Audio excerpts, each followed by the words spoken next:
Le taux vibratoire de notre planète est actuellement en train de s'élever à grande vitesse, ce qui influence directement l'homme.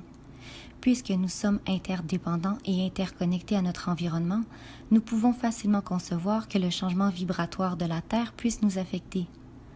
En effet, les conséquences de tels changements sont facilement perceptibles et touchent les sphères physiques, émotionnelles, intellectuelles et spirituelles de l'humanité. C'est pourquoi la majorité d'entre nous ressent des symptômes tels que des migraines, des palpitations au niveau du chakra du cœur, des périodes de grande fatigue ainsi qu'une fragilité émotionnelle pouvant aller jusqu'à la dépression profonde et un dégoût de la vie telle qu'on la connaît et la vie au quotidien. Une nouvelle conscience est en train d'émerger sur Terre, tout cela dans le dessein d'amener l'homme à s'éveiller de la torpeur inconsciente qui a pris possession de son être depuis des centaines, voire des milliers d'années. La nuit noire de l'âme, également appelée la nuit obscure, représente l'expérience passagère de souffrance profonde vécue par notre être tout entier, une période où tout s'écroule en nous et autour de nous. Lors de cette phase où plus rien ne nous paraît avoir de sens, que ce soit nos croyances, notre carrière, nos relations ou nos buts de vie, une profonde dépression s'empare de nous et se fait sentir non pas au niveau de la personnalité, mais au niveau de l'âme. En effet, c'est notre âme qui pleure et qui tente d'établir le contact avec nous.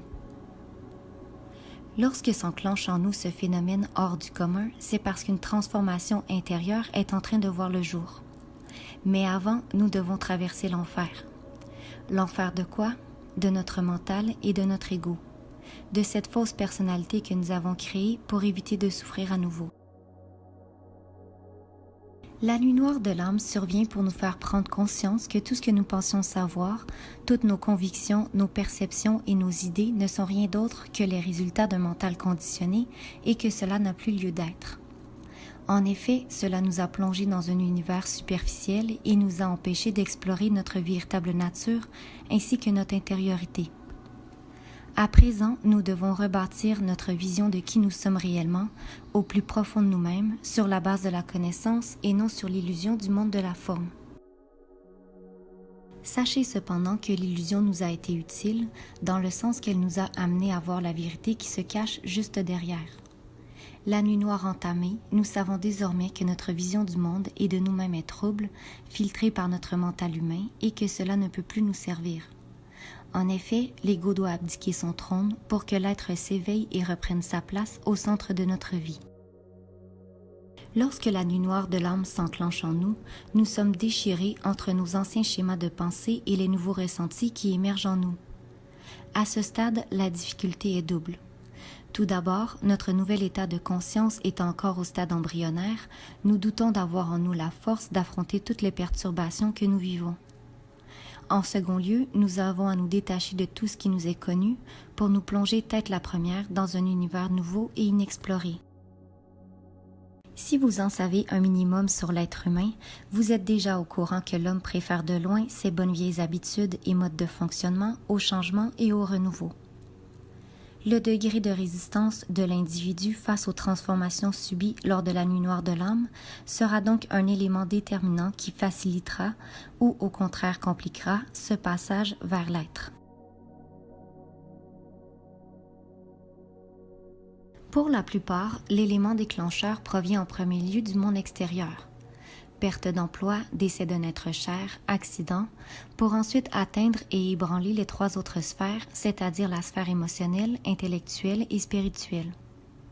En effet, il est extrêmement rare qu'il n'y ait aucune cause provenant au départ du monde de la forme, puisque c'est justement le but de tout ce processus, se désidentifier du monde de la perception qui ne peut qu'apporter sécurité, paix et amour illusoire. Voilà donc le paradoxe auquel nous sommes confrontés. Nous avons besoin de croire et de nous accrocher à ce monde pour ensuite retourner là où se situe notre véritable bonheur. Cependant, avant d'en arriver là, c'est un véritable parcours du combattant que nous affrontons. Et où cela se joue? Dans notre esprit. En effet, nous devons faire le tour de celui-ci pour atteindre enfin le cœur de notre être. Déni, colère, incompréhension, découragement et impuissance, voilà les états que nous explorons avant de goûter à notre vérité qui se situe au niveau du lâcher-prise et de l'acceptation. Attention toutefois, l'ego est sournois. Il est si rusé que dans certains cas, il arrive à se faire passer pour notre petite voix intérieure, et c'est particulièrement vrai pour celles et ceux qui ont développé l'habitude de vivre au niveau du mental, en bloquant toute émotion et ressenti. Pour quelqu'un qui n'a jamais pris le temps d'explorer son intériorité, il peut devenir aisé pour l'ego de s'infiltrer dans les pensées en nous faisant croire que nous avons surmonté la nuit noire de l'âme et que nous sommes à présent guéris. Or, ce phénomène doit être vécu totalement. En effet, l'âme ne supportera pas d'être entendue à moitié. Les foudres karmiques continueront de s'abattre jusqu'à ce que l'être soit révélé dans son entièreté. Pour cela, nous devons nous purifier, nous élever au-delà de notre vision habituelle. Nous devons contempler non pas notre aspect physique et le monde extérieur, mais la part de nous qui est informe, immuable et éternelle. Lorsque vous effleurerez du doigt cette partie de vous, vous recommencerez à respirer et à reprendre goût à la vie.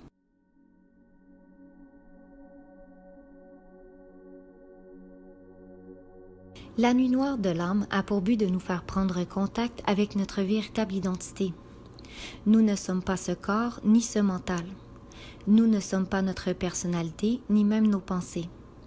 Nous sommes un être spirituel, une individualisation de l'esprit dans le monde de la forme. En outre, nous sommes dans ce monde, sans être de ce monde, et nous devons apprendre à vivre sur la base de cette connaissance. C'est là une grande dichotomie, et voici pourquoi nous sommes divisés intérieurement au départ lorsque nous découvrons cela.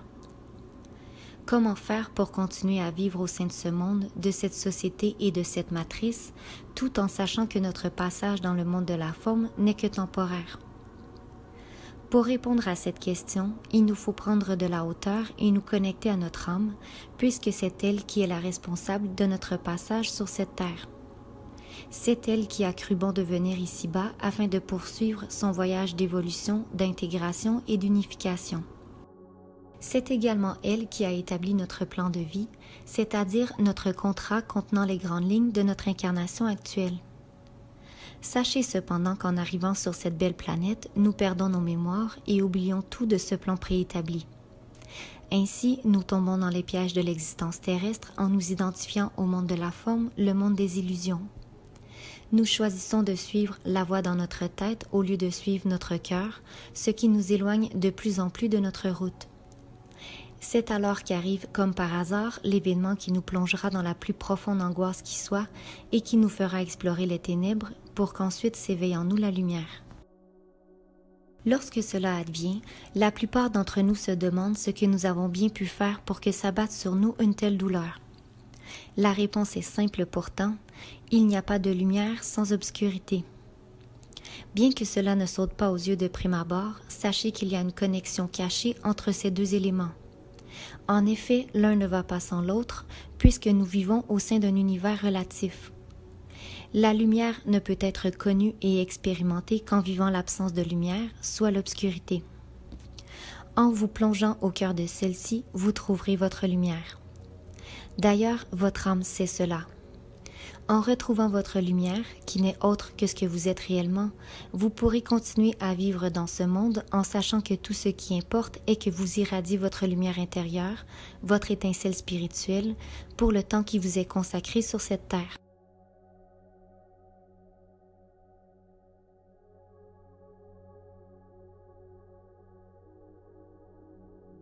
Avant de goûter à notre vérité la plus profonde, nous devons malheureusement connaître la souffrance. En effet, l'âme ne s'éveille que lorsque l'homme prend conscience de sa douleur et l'amène à la lumière du jour. Ce n'est que de cette façon que nous pouvons transmuter notre ego. Nous devons dire oui à la douleur et à la peur avant de pouvoir les transcender. Pour ma part, je crois que la souffrance a toujours un message à nous livrer, un rôle à jouer dans notre vie. Or, nombreux sont ceux qui choisissent de l'éviter en vivant de façon superficielle. Ils n'osent la regarder droit dans les yeux, préférant croire que ce nouveau copain m'aidera à ne plus la ressentir, ou cette nouvelle coupe de cheveux, ce nouveau régime, ce nouveau travail. Nous inventons des prétextes à l'infini pour ne pas nous retrouver confrontés à notre intériorité. Et pourquoi agissons-nous de la sorte? Parce que nous avons peur de ce que nous allons découvrir. Et surtout, nous ne savons pas par où commencer. En effet, c'est une chose de reconnaître que nous avons mal. C'est une autre chose de savoir quoi faire avec ce mal. Plus souvent qu'autrement, nous observons les autres en nous demandant secrètement « Serait-ce possible que je ne sois pas le seul à souffrir ?» Pourquoi croyez-vous que nous jugeons d'ailleurs? Parce que nous ne voulons pas être seuls à ressentir la douleur. Inconsciemment, nous voulons que notre patron souffre, que notre voisin souffre, que nos collègues souffrent. Nous voulons être certains que tout un chacun éprouve ces sentiments qui nous habitent. Je sais que cela peut sembler terrible à dire, mais c'est bien ce que nous désirons. En fait, c'est le souhait le plus cher de notre ego. Venir confirmer que tout le monde laboure son champ de mauvaises herbes et qu'il n'y a aucune raison de vouloir labourer autre chose. Pour certains, le raisonnement s'arrête là. Après tout, le paradis, ce n'est pas ici. Cependant, il y en a pour qui les choses se passent différemment. En effet, vient un jour où la souffrance atteint son paroxysme.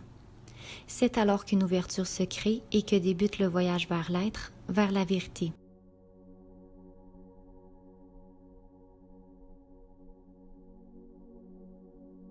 Lorsque j'étais au plus fort de ma propre nuit noire, certaines personnes qui avaient un vague aperçu du mal-être qui m'habitait m'ont dit, et cela pour mon plus grand bien, « Je suis passée par là moi aussi. En fait, tout le monde y passe. C'est ce qu'on appelle la crise de la trentaine ou de la quarantaine. » Or, la douleur que je ressentais était si vive que j'avais envie de leur hurler par la tête, « Ah oui, vraiment, tu connais réellement dans quelle obscurité je suis plongée en ce moment. » À mes yeux, il me semblait impossible que d'autres avant moi aient connu une telle tourmente et en soient sortis vivants. Bien sûr, j'avais déjà entendu parler de ces fameuses crises que nous traversons à certains âges bien particuliers, mais ce que je vivais n'avait rien à voir avec une crise d'adolescence. Je n'étais pas en révolte contre mes parents, contre le gouvernement ou contre le fait de prendre de l'âge.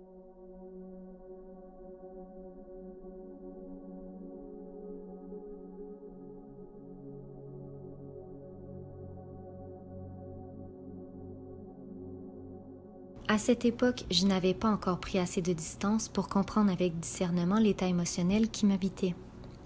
Mon âme me demandait d'affronter mon ego, de mourir à moi-même, pour pouvoir renaître à une toute autre identité, beaucoup plus proche et fidèle à mon être véritable. Je devais vivre mon propre deuil, la mort de qui je croyais être, pour libérer mon âme de l'emprise de l'ego. Bien sûr, cela ne s'est pas fait sans écorchure. Il m'a fallu être très honnête envers moi-même. Mes fondations, ce sur quoi j'avais basé ma vie, étaient pourries. En effet, mes relations n'étaient pas authentiques puisque je me cachais derrière de nombreux masques sociaux. Mon métier, pour sa part, ne me convenait pas et me rendait amère. Ma santé psychologique, émotionnelle et physique était fragile, alors que l'argent me causait de nombreux tourments. Ma connexion spirituelle, elle, était inexistante et mon système de croyances et de pensée était défaillant. En faisant le tour, je me suis passé cette remarque. Alors qu'est-ce que j'ai à perdre? Ma dignité? Je n'en avais plus. Ma piètre carrière? Mes faux semblants? C'est à ce moment que je me suis libérée. En prenant conscience que j'avais déjà tout perdu et que tout ce que je faisais, c'était de m'accrocher à une sécurité illusoire. Mon ego venait de prendre une sacrée raclée. D'ailleurs, dans les mois qui suivirent, il continua de s'en prendre plein la gueule, jusqu'au jour où je l'entendis me dire « Je ne suis pas ton ennemi, s'il te plaît, aide-moi. J'ai simplement besoin d'être guidé. » Voilà ce qu'était l'ego, une entité apeurée, terrifiée, qui attendait simplement qu'on lui donne un coup de main. À partir de là, je lui ai présenté mon âme en lui disant « Je te présente ton nouveau guide, prends-en bien soin et écoute bien ce qu'il a à te dire. »